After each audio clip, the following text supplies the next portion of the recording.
Ya hemos visto cómo funciona la tipografía en el diseño. Ya vimos cómo la tipografía puede comunicar también una idea y cómo puede ayudarnos tanto a informar como a generarnos una sensación. Ahora veamos cómo se clasifican las tipografías, cómo podemos hacer una selección de fuentes y qué son. Aquí tenemos un ejemplo de un tipo de letra que se nota que hay una diferencia entre ellas, pero veamos a fondo cuáles son esas diferencias. Tenemos una categoría que se llaman las sans serif o las palos secos. Es una fuente tipográfica creada básicamente a raíz de figuras geométricas. Son figuras muy limpias, son cortes muy limpios, son astas muy limpias, son esquinas que terminan siendo muy geométricas y eso nos ayuda para una serie de cosas en específico. Es bueno saber identificarlas por esto. Aquí podemos ver todo un alfabeto completo de esta fuente tipográfica y podemos ver cuáles son las características que la definen. Esto es una fuente o es un tipo de letra que es muy recomendada para títulos. No es recomendada para textos largos en impresos. ¿Por qué?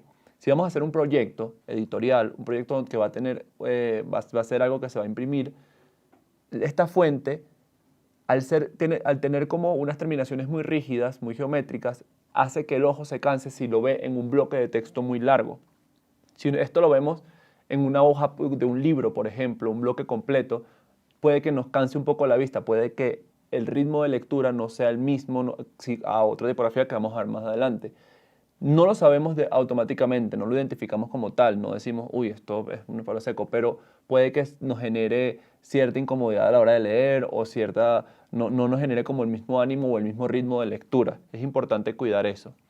Pero sí es recomendada para textos largos en digital. ¿Por qué? Porque en digital el pixelado y como la definición que tenemos de las letras hace que sea mucho más cómoda esa lectura. Ya vamos a ver en comparación con esta otra, que es la serifa, el por qué la palo seco sí es recomendada para textos en digital. Este tipo de letras está definido por terminaciones casi ornamentales. Son terminaciones que suelen tener como unas formas un poco más suaves y al mismo tiempo la hacen como, casi cumple como un rol de decoración. Aquí vemos un alfabeto completo de este tipo de letra y podemos ver ahora las características de este tipo de letra. También es recomendada para títulos, se pueden usar para titulares. Por ejemplo, en prensa es como uno de los usos que más tiene. Pero también es recomendada para textos largos en impresos. ¿Por qué?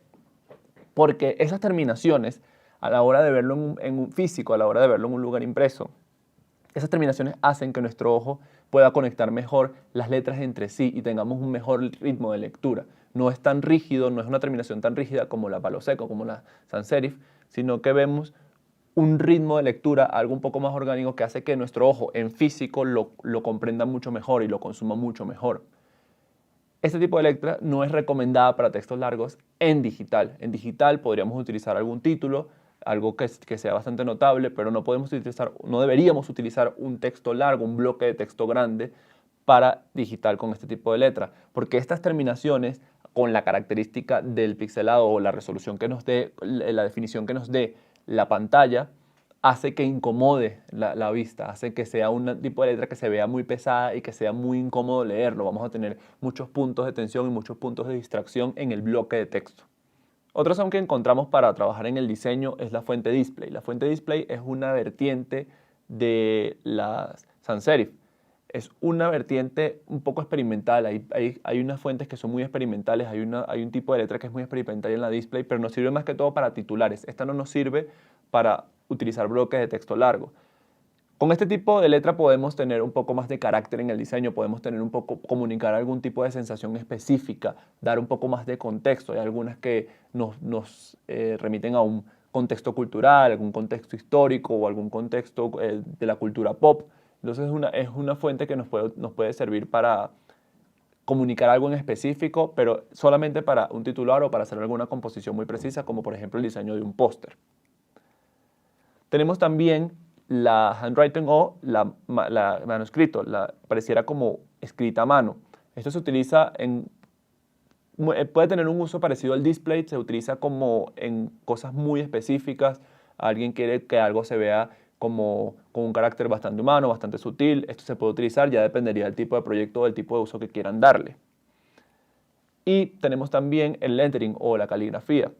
Esto también se utiliza en el diseño porque muchas personas tienen habilidad para poder hacer caligrafía y para poder crear y personalizar letras con un toque personal. Entonces, ya allí podemos ver un ejemplo como una caligrafía se puede agregar a una composición, por ejemplo, de una publicidad, que muchas veces lo vemos y funciona perfectamente. Igual puede funcionar para el título de un libro o para la composición de un póster. Entonces es un recurso que si les gusta, si les llama la atención, pueden explorar, pueden aprender a hacer caligrafía, o si ya lo dominan, es un recurso que no duden en utilizar porque el resultado es muy bueno. En el siguiente video vamos a ver cómo trabajar el texto, cómo poder darle un uso al texto y cómo poder hacer manipulación de texto para garantizar una legibilidad mejor.